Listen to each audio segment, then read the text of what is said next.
Hi guys. Welcome back to my channel.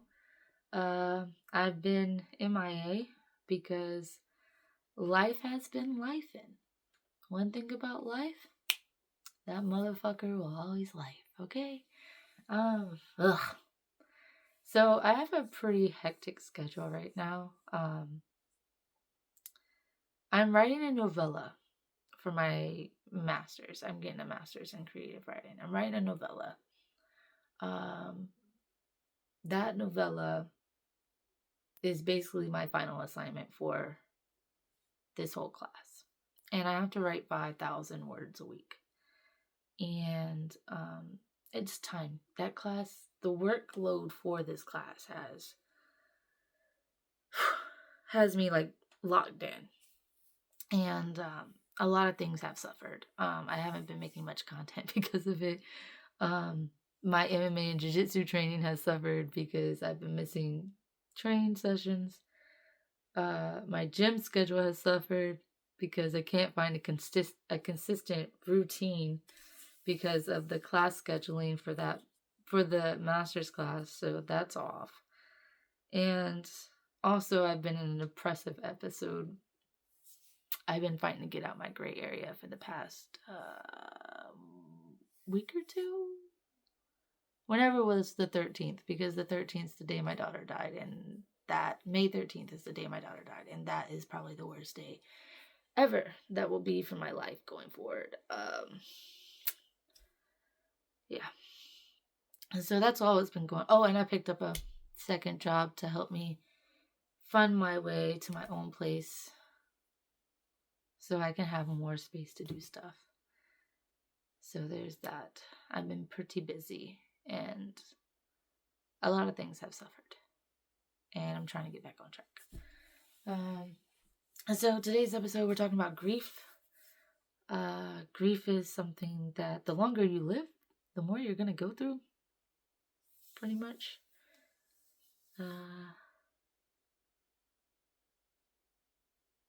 Yeah, this sucks. Grief is the worst. You're gonna so when you lose something or something, I just said something twice. I'm sorry. I am tired, so bear with me. I've been working all day. When you lose someone or something that you hold dear to you, because grief isn't just like someone passing away. Grief is more than that. Grief can be losing a job. Grief can come from losing a job. Grief can come from losing your animal, losing friendships, losing relationships with your family. Grief can come from a lot of fucking shit, okay? And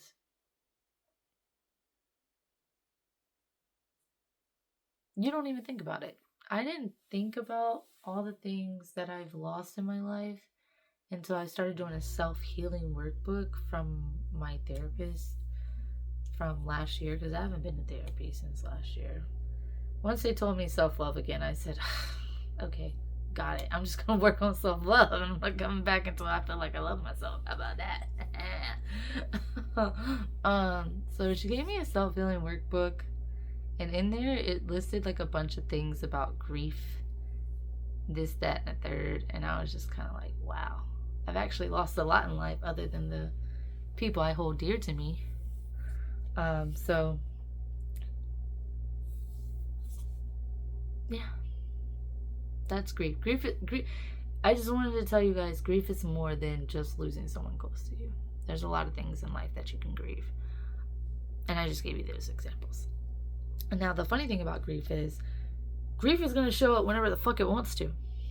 Does not give a fuck about you or your feelings, or your feelings, your schedule, whatever. Grief doesn't give a fuck. It's gonna show up when it wants to. There's been plenty of times where grief, middle of fucking nowhere, and I just start crying and just be like, damn it, here I am crying in public again. Woo, go me, yay. I have boohoo cry. So the gym that I always go to, I have boohoo cried in that gym for the past like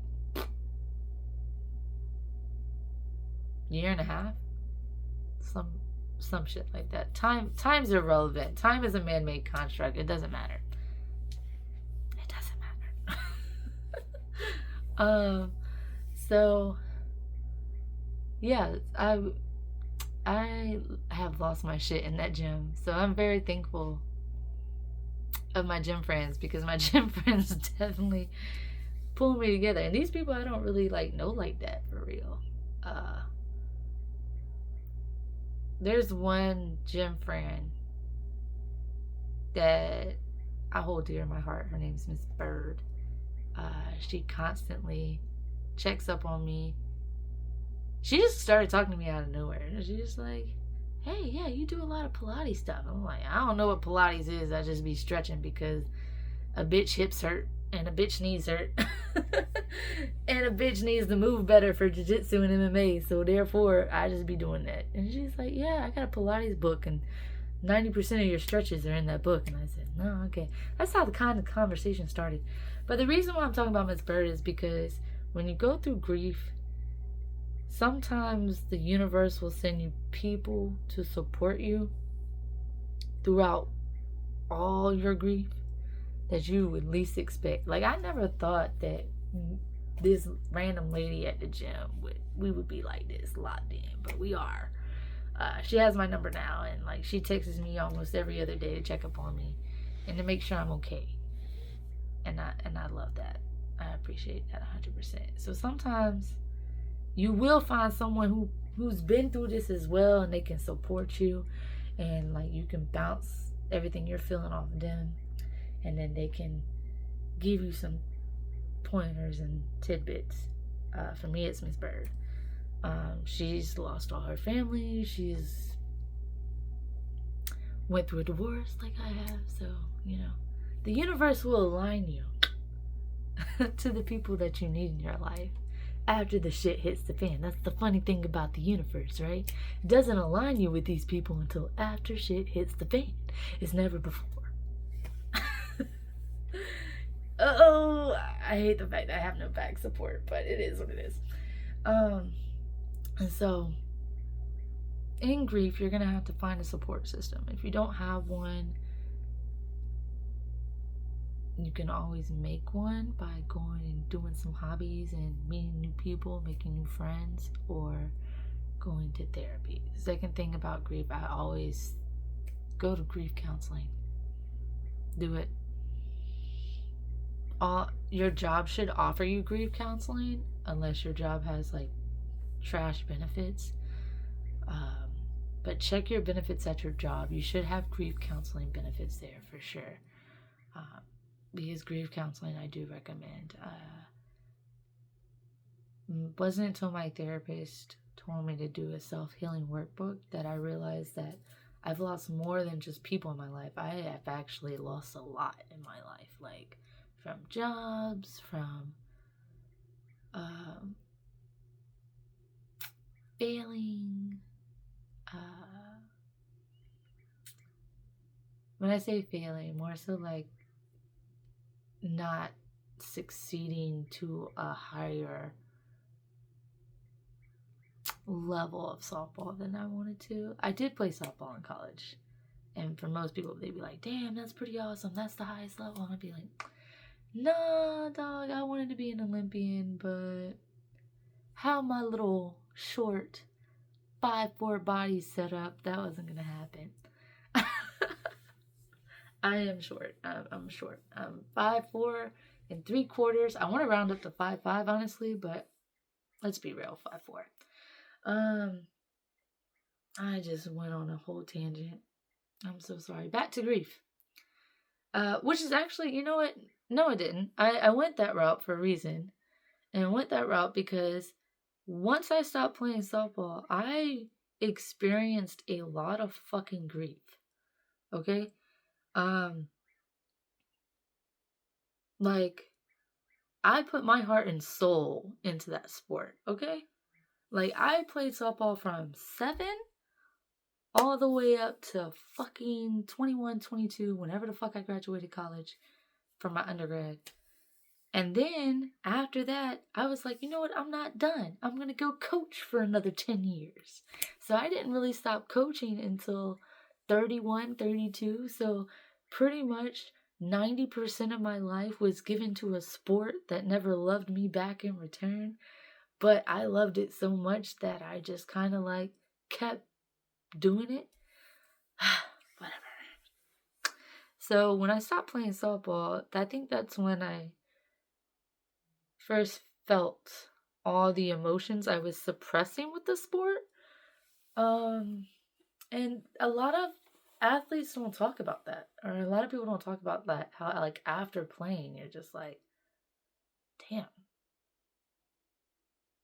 I got a lot of emotions I don't know how to deal with. Because that was the one thing that kind of similar to now. Like I'm taking all my emotions and I'm pouring it into things I want to do to be great. Similar to back then, going through the depression state at that time. Like I poured all my negative emotions into being productive, into working hard to win championships and being great. So they don't talk, most athletes don't talk about how like once their athletic career is done, the grief behind that, because there's a lot of fucking grief behind that shit. Why is my shit so blurry? I think I probably made it worse, but anyway, they don't talk about that, and that's definitely a loss in life. Like you've been doing something for me, I'm only 34. I'll be 34 this year, so I'm only 34 years old. I think I stopped coaching at 31, so I've been doing something from 7 to 31. What's the math? Y'all do the math. I'm not doing the math. It's too late for me. It is way too late. It's like 11 o'clock at night here. Maybe 12. I don't know. Depends on how long it took this video to happen. But that's most of my life is poured into this thing. And I did get some love back from softball. I've won plenty of championships and awards and trophies and etc., etc., etc.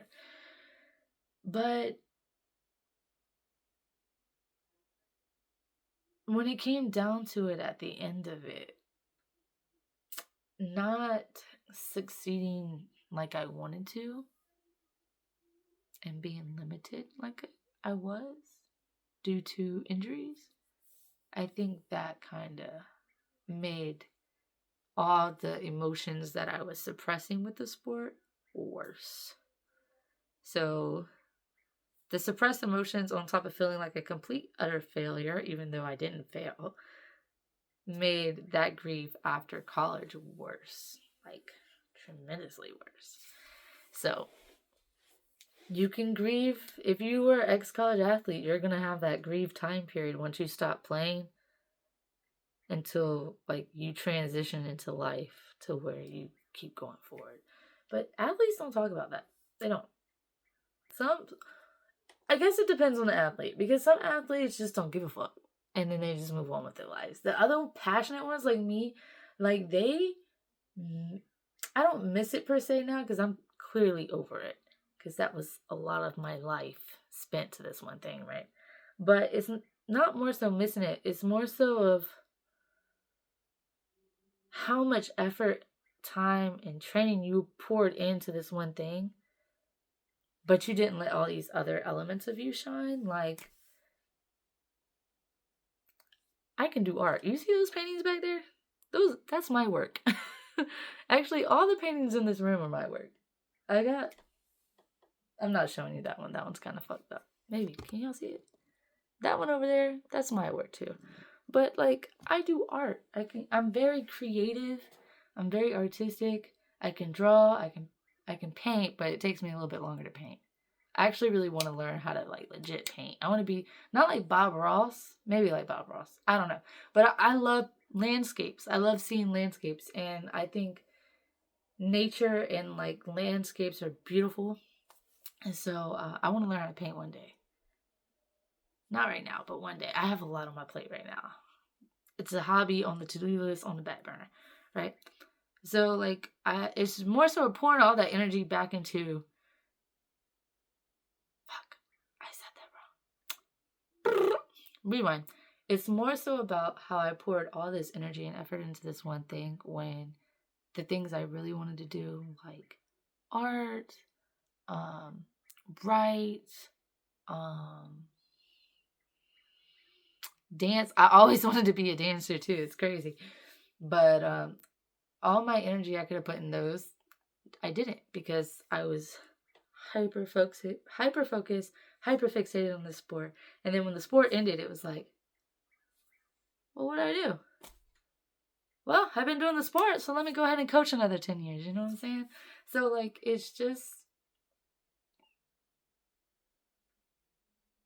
I didn't really transition like other people when they stopped playing sports. I went through a little sad little moment.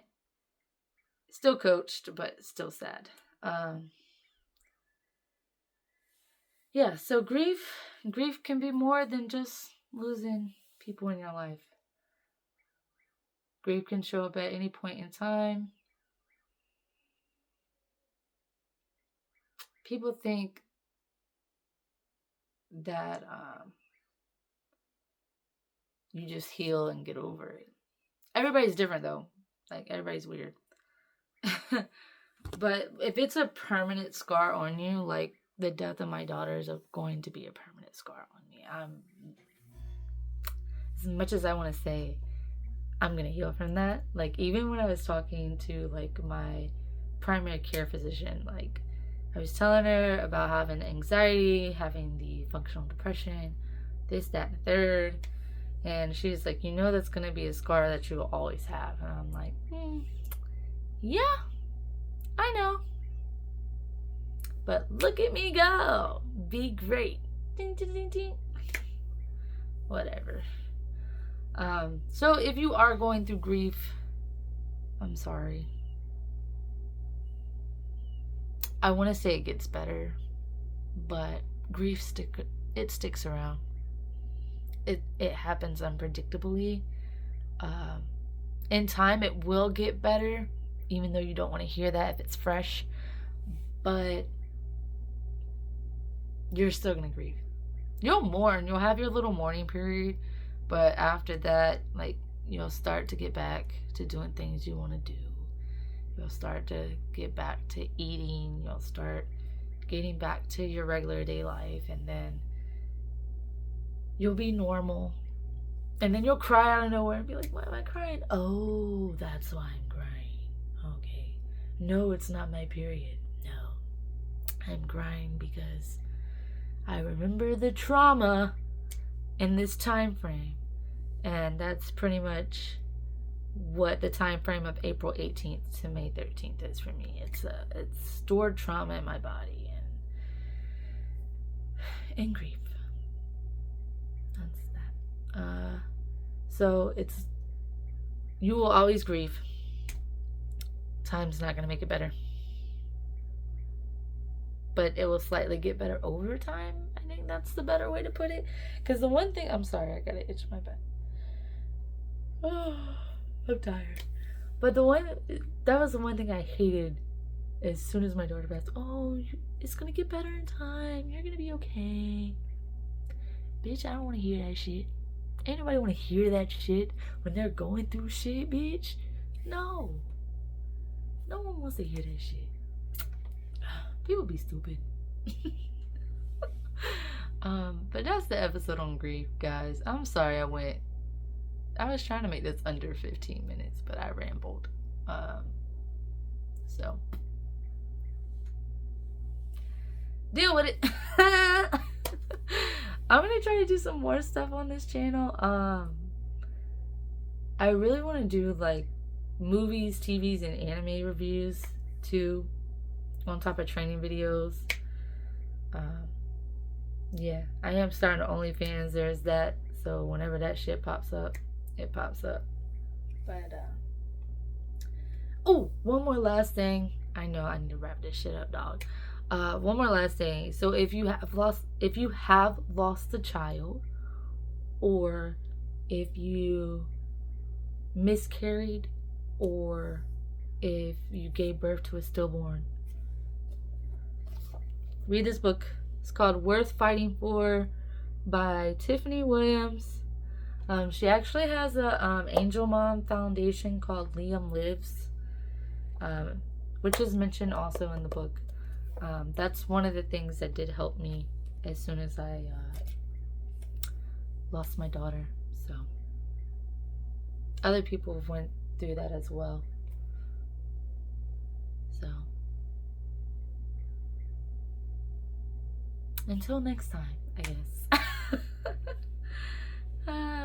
I like to make jokes in awkward situations and uncomfortable topics, so that's probably why you're seeing me smile through this, is because I can't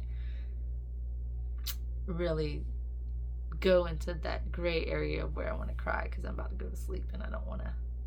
Well, not about to go to sleep. I'm about to go do homework. Start some of those 5,000 words. But thanks for tuning in. I'm sorry this probably dragged on longer than I need to because it's unscripted. I didn't write any of this down. I'm just went off the top of my dome because clearly I haven't did anything for you guys in a while and I wanted to take the time out to do it.